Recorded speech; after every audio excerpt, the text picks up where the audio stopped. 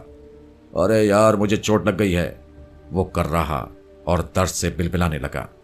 2 آدمی میرے پاس رہ گئے، باقی 2 نچلی سیڑھیوں پر اتر گئے۔ مجھے ٹھہرا لیا گیا تھا۔ مجھے انکا کی مشکل کا اندازہ تھا۔ میرے ساتھ جو آدمی کھڑے تھے ان کے پستول تنے ہوئے تھے۔ جب انہوں نے اپنے ساتھی کی چیخیں سنی تو اندھیرے میں نیچے کی طرف دیکھا۔ کیا ہو گیا؟ میرے برابر کا شخص دھاڑا۔ شاید اس کا سر پھٹ گیا ہے، نیچے سے آواز آئی۔ پھر مکان میں سرگوشیاں گونجنے لگیں۔ ایک اور فلک شگاف چیخ نیچے سے ابھری۔ اسی لمحے ان کا میرے سر پر آئی اور مجھے سیکنڈوں میں ایک ہدایت دے کر چلی گئی۔ نیچے وہ شخص تڑپنے لگا۔ اپنے ساتھی کی دل دوز چیخیں سن کر میرے برابر کھڑے ہوئے 2 آدمی تجسس سے نیچے اپنے زخمی ساتھی کی طرف متوجہ ہو گئے۔ یہ دوسرا موقع تھا۔ پہلا موقع مجھ سے ضائع ہو چکا تھا، لیکن میں نے دوسرا موقع ہاتھ سے نہ جانے دیا۔ ان کے نیچے کی طرف متوجہ ہونے کی دیر تھی کہ میں نے برق رفتاری کے ساتھ اور اپنے جسم کی پوری قوت سے انہیں نیچے کی طرف دھکیل دیا۔ اسی وقت پستول چلنے کی آواز آئی، لیکن میں اس وقت تک اوپر کی سیڑھی پر پہنچ کر بالکونی کی آڑ میں ہو گیا تھا۔ میں نے اپنی پتلون کے اندرونی حصے سے ریوالور نکالا اور ابھی نیچے کی طرف فائر کرنے ہی والا تھا کہ نیچے سے فائرنگ کی آواز تیز ہو گئی اور ساتھ ہی چیخوں کی بھی۔ میں سمجھ گیا کہ ان کا اپنا کام کر چکی ہے۔ میں نے اطمینان سے ریوالور دوبارہ جیب میں رکھ لیا۔ تھوڑی دیر میں وہاں مکمل سکوت چھا چکا تھا اور ان کا میرے سر پر ہانپتی ہوئی آ چکی تھی۔ میں نے دیکھا کہ اس کا چہرہ تمتمایا ہوا تھا اور آنکھوں سے وحشت برس رہی تھی۔ وہ سب ختم ہو گئے ہیں، انکا نے تھکے ہوئے لہجے میں کہا۔ مگر یہ سب کچھ اتنی جلدی کیسے ہوا؟ میں نے حیران ہو کر پوچھا۔ بس مجھے تیزی کے ساتھ سر بدلنے پڑے، اس نے مختصراً جواب دیا۔ پھر کہنے لگی، میدان صاف ہے، تم یہاں سے فوراً چلے جانا، میں کچھ دیر بعد تمہارے سر پر آ جاؤں گی۔ میں نے تشکر اور احسان مندی کی نظروں سے اسے دیکھا۔ وہ اس عرصے میں پہلی بار مسکرائی اور میرے سر سے غائب ہو گئی۔ نیچے سیڑھیوں پر اترتے وقت اندازہ ہوا کہ وہاں خون ہی خون پڑا ہوا ہے۔ 6 انسانی لاشیں ادھر ادھر بکھری پڑی تھیں۔ میں اپنے جوتے خون سے بچاتا ہوا فوراً باہر آ گیا۔ ویگن میں سوار ہونے کے کچھ دیر بعد ہی میں اپنی گاڑی تک پہنچ گیا۔ میں نے ویگن وہیں چھوڑی، رومال سے اپنی انگلیوں کے نشانات صاف کر دیے۔ میرا ذہن کسی قدر مطمئن تھا اور میں ایک بھیانک منظر دیکھنے کے بعد اپنی گاڑی میں سوار پھر اس خوشگوار ماحول کی طرف بڑھ رہا تھا جو کلب میں میرا منتظر تھا۔ اس بار مجھے کسی نے داخل ہونے سے نہیں روکا۔ استقبالیہ پر کھڑے ہوئے خوشپوش نوجوان سے مسکرا کر میں ایک شان بے نیازی سے ہال میں داخل ہو گیا۔ خوشبو اور موسیقی کی حسین لہروں نے مجھے تر و تازہ کر دیا۔ لندن میں آفتاب غروب ہونے کا ذکر کرنا کچھ عجیب سا معلوم ہوتا ہے۔ یوں کہنا چاہیے جب رات کا وقت آیا تو لندن جوان ہو گیا۔ میں سوچنے لگا، اگر اس کلب کی تمام دوشیزاؤں سے رابطہ رکھا گیا تو مجھے لندن میں کئی ماہ اور گزارنے پڑیں گے۔ ابھی ہال پوری طرح بھرا نہیں تھا۔ ارما بھی مجھے نظر آ رہی تھی۔ انکا کی عدم موجودگی سے مجھے ایسا محسوس ہو رہا تھا جیسے میں بے بس اور کمزور ہو گیا ہوں۔ میں انکا کے بارے میں سوچ رہا تھا اور تھوڑی دیر پہلے پیش آنے والے لرزہ خیز حادثے پر غور کر رہا تھا کہ اچانک سراغ رسا جم ایک حسین و جمیل لڑکی کے ساتھ ہال میں داخل ہوا۔ اس کی نگاہیں مجھے تلاش کر رہی تھیں۔ آج چونکہ میں نے شیروانی نہیں پہنی تھی اس لیے مجھ پر اس کی نظر فوراً نہیں پڑی۔ میں نے آگے بڑھ کر اس کا استقبال کیا۔ دولت علی، یہ ہے میری دوست مس جین۔ میں سمجھ گیا کہ یہ لڑکی جین کون ہو سکتی ہے۔ میں نے گرم جوشی سے اسے اپنی میز پر بیٹھنے کا اشارہ کیا۔ وہ دلچسپ اور معنی خیز نظروں سے مجھے دیکھتے ہوئے بیٹھ گئی۔ جن نے مجھ سے کہا، دولت علی، آج تم میری درخواست پر جین کے سامنے اپنی غیر معمولی طاقتوں کا مظاہرہ کرو گے۔ جین کے بارے میں کچھ بتاؤ۔ میں نے کنکیوں سے جین کے مشتاق چہرے کی طرف جائزہ لیا۔ وہ اپنے بارے میں جاننے کے لیے بے قرار نظر آ رہی تھی۔ ان کا ہوتی تو وہیں کچھ انکشافات کر دیتا جو یقیناً دھماکے ثابت ہوتے، لیکن میں ان کا کی واپسی کا انتظار کر رہا تھا۔ میں نے کچھ تحمل کی درخواست کی اور جین کی خدمت میں شیمپین کا ایک جام بنا کر پیش کیا۔ اس وقت میں راجہ اندر بنا بیٹھا تھا اور ارما اپنی سہیلیوں کو رات کی جیت کے متعلق خوش ہو کر تفصیلات بتا رہی تھی۔ ارما کی گفتگو سے جین کا تاثر لینا ضروری تھا۔ میں صرف اس کا چہرہ دیکھ رہا تھا۔ وہ سنجیدگی سے شیمپین کے چھوٹے چھوٹے گھونٹ لے رہی تھی اور ارما کی باتیں بڑے انعماق سے سن رہی تھی۔ آج میں نے ارما کے بجائے کسی اور نازنین سے راز و نیاز بڑھانے کا ارادہ کیا تھا۔ لندن میں غلام ملک کا ایک باسی یہی کر سکتا تھا۔ وہ اپنے حاکموں کی خوبصورت دوشیزاؤں کے پہلو میں بیٹھ کر اپنی بھڑاس نکال سکتا تھا۔ جب سے جین نظر آئی تھی میرے حواس معطل ہونے لگے تھے۔ رات گئے ان کا میرے سر پر آ گئی۔ اس کا چہرہ سرخ ہو رہا تھا۔ وہ بڑی حشاش بشاش نظر آ رہی تھی۔ شوخی سے بولی، جمیل تم رات بھر جاگو اور میں اب سوتی ہوں۔ اور میں واقعی جاگتا رہا۔ صبح کے وقت تکان سے میری آنکھیں بند ہونے لگیں۔ مجھے یاد نہیں کہ وقت کیا ہوا ہوگا جب نیند نے مجھ پر غلبہ پایا۔ مجھے صرف اتنا یاد ہے کہ میں نے خواب میں کلپنا کو دیکھا۔ وہ میرے سراہنے بیٹھی مجھے غور سے تک رہی تھی۔ میں اسے اچانک دیکھ کر حیرت زدہ رہ گیا۔ اس کے بال کھلے ہوئے تھے اور چہرے سے پریشانی نظر آ رہی تھی۔ اس کا حسن سوگوار تھا اور وہ کسی دیوی کی طرح ساکت نظر آ رہی تھی۔ میرے پوچھنے پر اس کے خوبصورت لب ہلے اور وہ اتنا کہہ کر غائب ہو گئی، جمیل احمد خان۔ سیاہ بادل چھٹ گئے۔ اب آکاش صاف ہے اور 2 موسم بیت چکے ہیں، یہ کہہ کر وہ غائب ہو گئی اور میری آنکھ کھل گئی۔ میں نے اپنے سر کی جانب دیکھا، ان کا غافل سو رہی تھی۔ خواب میں کلپنا کی آمد بے مقصد نہیں تھی۔ میں اس خواب سے پہلے ہی پریشان تھا کہ صبح ہی صبح ارما کی موجودگی میں سارا کو دیکھ کر وحشت دو چند ہو گئی۔ لندن میں قیام کے دوران حسین و جمیل سارا سے جو ایک ربط خاص پیدا ہو گیا تھا، اس کا تقاضا یہ تھا کہ وہ میرے کمرے میں ارما کی موجودگی سے لا علم رہے، حالانکہ اب اس کی ضرورت نہیں تھی۔ مجھے جلد ہی ہندوستان واپس جانا چاہیے تھا۔ یہاں آئے خاصے دن گزر چکے تھے۔ ادھر بدری نارائن پر کالی کا تحفظ ختم ہو چکا تھا۔ اب اس کمینے کو خون کے آنسو رلانا تھا۔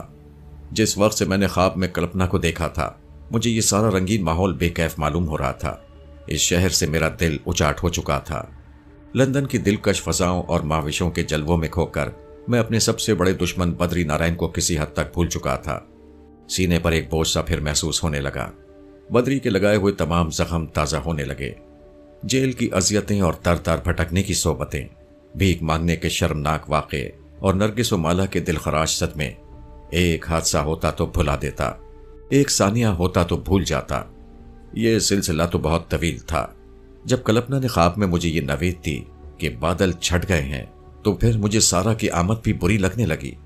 رات کو 6 ہلاکتوں کا تقدر ذہن پر طاری تھا۔ سارا آ گئی۔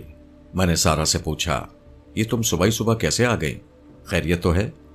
دولت علی۔ سارا اضطراب میں اب میرے سینے سے لگ گئی تھی۔ دولت علی، مجھے رات بھر نیند نہیں آئی ہے۔ اب وہ گھر مجھے کاٹ کھانے کو دوڑتا ہے۔ یا تو تم مجھے یہیں بلوا لو یا خود میرے گھر میں منتقل ہو جاؤ۔ جب سے سارا کے باپ کا قتل ہوا تھا، وہ اسی طرح حواس باختہ نظر آتی تھی۔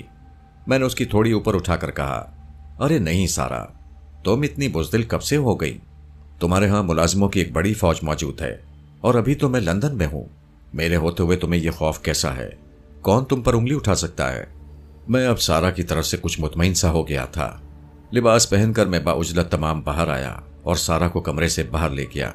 جب ہم ڈائننگ ہال میں بیٹھ گئے تو انکا نے میرے سر پر آ کر بتایا کہ اب وہ ارما کے سر پر جا رہی ہے۔ ناشتے کے دوران میں نے صبح کے اخبارات منگوائے۔ سرسری مطالعے سے یہ اطمینان ہو گیا کہ گزشتہ رات 6 آدمیوں کے سنسنی خیز قتل کا واقعہ ابھی تک اخبارات کے علم میں نہیں آیا تھا۔ ایسے ہی لمحے میں کافی کا گھونٹ اتارتے ہوئے میں نے یہ تلخ بات کہہ دی کہ میں عنقریب ہندوستان واپس جا رہا ہوں۔ یہ اطلاع سن کر ڈائننگ ہال میں اس کے رخسار آنسوؤں سے بھیگ گئے۔ حسب توقع اس نے رو رو کر میری منتیں شروع کر دیں، اور جب میں نے اپنی واپسی ضروری ثابت کرنے کے لیے تعویلات پیش کیں تو وہ میرے ساتھ چلنے کے لیے اصرار کرنے لگی۔ دونوں صورتیں ناممکن تھیں۔ مجھے ہندوستان میں اس بدمعاش پنڈت سے نمٹنا تھا میں سارا کو دوبارہ آنے کے دلاسے دیتا رہا۔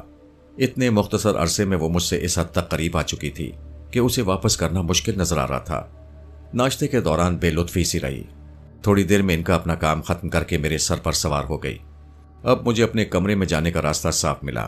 میں سارا کو لیے ہوئے اندر آ گیا۔ جب میں نے ہوائی جہاز میں نشست محفوظ کرانے کے لیے فون کیا تو سارا کی ہچکیاں بند گئیں۔ بدقسمتی سے آئندہ 2-3 دن تک کی تمام نشستیں مخصوص تھیں، اس لیے مجھے 1 ہفتے بعد کی بکنگ کرانی پڑی۔ میں چاہتا تھا کہ نوجوان سراغ رساں جم کے معاملے میں الجھنے سے پہلے میں ہندوستان روانہ ہو جاؤں۔ اگر مجھے اسی دن نشست مل جاتی تو میں سب کو چھوڑ کر روانہ ہو جاتا۔ لندن میں میری آمد کا واحد مقصد اپنے ٹوٹے ہوئے ہاتھ کی بدنمائی دور کرنا تھا۔ یہ کام پھر کبھی فرصت کے اوقات میں کیا جا سکتا تھا۔ میرے سامنے 1 ہفتہ تھا۔ میں نے اس مدت میں پورا لندن کنگھالنے کا فیصلہ کر لیا۔ میرے ذہن میں یہ بھی خیال آیا کہ سارا کو اپنے ساتھ کیوں نہ لے جاؤں، پھر کون کس سے ملتا ہے۔ مجھے خوب اندازہ تھا کہ سارا جیسی حسین لڑکی سے محروم ہو کر میں کیسی تشنگی سے محسوس کروں گا۔ پھر وہ دن بھر میرے ساتھ رہی۔ ہم لندن میں مختلف مقامات پر بے مقصد گھومتے رہے، پھر شام کے قریب ہوٹل میں آ گئے۔ میں سونے کے لیے لیٹ گیا اور پھر جلدی سو گیا۔ جب اٹھا تو اس کی آنکھیں کھلی ہوئی تھیں اور وہ چھت کی طرف تک رہی تھی۔ وہ آج کسی طور سے مجھ سے جدا نہیں ہونا چاہتی تھی۔ شام کو میں نے جم سے ملاقات کا وقت طے کر رکھا تھا۔ کل رات اس کے ساتھ جین کو دیکھ کر میرے ذہن میں ایک ہیجان سا برپا ہوا تھا۔ جم سے جین کا کوئی خاص تعلق معلوم ہوتا تھا، مگر اسے پہلی ہی نظر دیکھنے کے بعد میں نے اپنے دل میں کچھ اور ہی ٹھان لی تھی۔ جین کے تصور سے میرا دل اچھلنے لگا تھا۔ لندن میں آفتاب غروب ہونے کا ذکر کرنا کچھ عجیب سا معلوم ہوتا ہے۔ یوں کہنا چاہیے جب رات کا وقت آیا تو لندن جوان ہو گیا اور جین قیامت ٹھاتی ہوئی جم کے ساتھ میرے کمرے میں آ گئی۔ میں نے ان دونوں کا موازنہ کیا۔ سارا کو ساری عمر قریب رکھنے کے جذبے پیدا ہوتے تھے اور جین اسے اسی وقت عبور کرنے کو جی تڑپتا تھا۔ لندن میں دن میں کئی بار اخبارات شائع ہوتے ہیں۔ اب تک کسی اخبار نے رات والے واقعے کے سلسلے میں کوئی خبر شائع نہیں کی تھی۔ مجھے اس خبر کا انتظار تھا اور اس بات کی بھی وحشت تھی کہ ایڈورڈ ابھی بچا ہوا ہے۔ وہ اب کوئی خطرناک قدم اٹھانے سے باز نہیں رہے گا۔ میں اس شہر میں اجنبی تھا۔ ایڈورڈ جیسے غنڈوں کے کئی سلسلے ملے ہوئے تھے۔ جم اور جین کے آنے کے بعد ہی ہم جلدی ترکی بازیگر کے تماشے میں روانہ ہو گئے۔ ترکی بازیگر کا نام اسپارٹا تھا۔ وہ مجھ سے کئی بار ملنے کی خواہش ظاہر کر چکا تھا۔ اس دن بھرے مجمع کے سامنے اس کی جو ذلت اور رسوائی ہوئی تھی، اس کی خراش اب تک اس کے ذہن پر موجود تھی۔ لندن میں یہ خبر چھپی نہ رہ سکی۔ بہت دنوں تک اس نے شو بھی نہیں کیا۔ اپنی بگڑی ہوئی ساکھ بنانے کے لیے اس نے ترکی سے اپنے استاد کو بھی بلا لیا تھا۔ جب ہم ہال میں داخل ہوئے تو اسپارٹا کا منہ کھلا کا کھلا ہی رہ گیا۔ اس نے ہمیں VIP یعنی بہت اہم شخصیتوں کی نشستوں پر بٹھایا اور اس کے بعد اپنے استاد سلیمان سے بھی ملوا دیا۔ وہ چمکدار آنکھوں والا ایک بوڑھا شخص تھا۔ ہم دونوں آنکھوں ہی آنکھوں میں ایک دوسرے کو پرکھنے اور تولنے لگے اور وہ مجھے دیکھ کر کھلکھلا کر ہنس پڑا۔ جین جو میرے پہلو میں بیٹھی تھی مجھ سے آنکھیں چڑھا کر بولنے لگی، دولت علی، آپ نے ہمیں رات کو کچھ نہیں بتایا؟ آج میں آپ کو بہت سی باتیں بتاؤں گا، میں نے معنی خیز انداز میں کہا۔ سنا ہے کلب کی ساری خواتین آپ سے متاثر ہیں؟ ارے یوں ہی خامخواہ تشہیر ہو گئی ہے، مگر آپ کے بارے میں مجھے ضرور بہت کچھ پتا ہے، میں نے اسے کن آنکھیوں سے دیکھ کر کہا۔ مثلاً کیا کیا؟ بتائیے نا، وہ مچل کر بولی۔ یہی کہ آپ بے حد حسین، بہت حسین اور بے انتہا حسین ہے۔ اور وہ کھلکھلا کر ہنس پڑی۔ اسٹیج پر اسپارٹا پہنچا اور اس نے تماشائیوں کو اپنے شعبدوں کے بارے میں بتایا اور اپنا تفصیلی تعارف خود کرایا۔ پھر اس کا استاد اسٹیج پر آ گیا۔ استاد کی تعریف میں اسپارٹا نے زمین و آسمان کے قلابے ملا دیے۔ میں نے اس موقع پر انکا سے پوچھا، یہ شخص کچھ جانتا ہے؟ یہ شخص تم پر بھاری پڑ سکتا ہے، اسے اپنے فن میں کمال حاصل ہے۔ انکا نے پہلی بار سنجیدگی اختیار کی۔ کیا جین کے سامنے توہین کرا ہوگی؟ اسے یہاں لانے کا کیا مطلب ہے؟ میں نے برہمی سے کہا۔ کیا جین تمہیں پسند آ گئی ہے؟ انکا نے اٹلا کر کہا۔ اس کے بغیر لندن کا سفر ادھورا رہے گا، مگر وہ جم کی امانت ہے، امانت میں خیانت کرنا جرم ہے۔ کوئی 1 گھنٹے تک اسپارٹا چھوٹے موٹے شعبدے دکھا کر حاضرین سے داد وصول کرتا رہا۔ وہ ایک بہت بڑا شعبدے باز تھا۔ اس نے بعض ایسے حیرت انگیز مظاہرے کیے کہ جین اور جم پر سکتہ طاری ہو گیا۔ سارا البتہ متوازن نظر آ رہی تھی۔ اسپارٹا اپنے فن کا جادو جگا چکا تو اس نے بڑے احترام سے اپنے استاد کو آواز دی۔ بوڑھا خمیدہ کمر شخص اپنے مخصوص لباس میں اسٹیج پر ظاہر ہوا۔ حاضرین پر سکوت چھا گیا۔ میں کیا کروں؟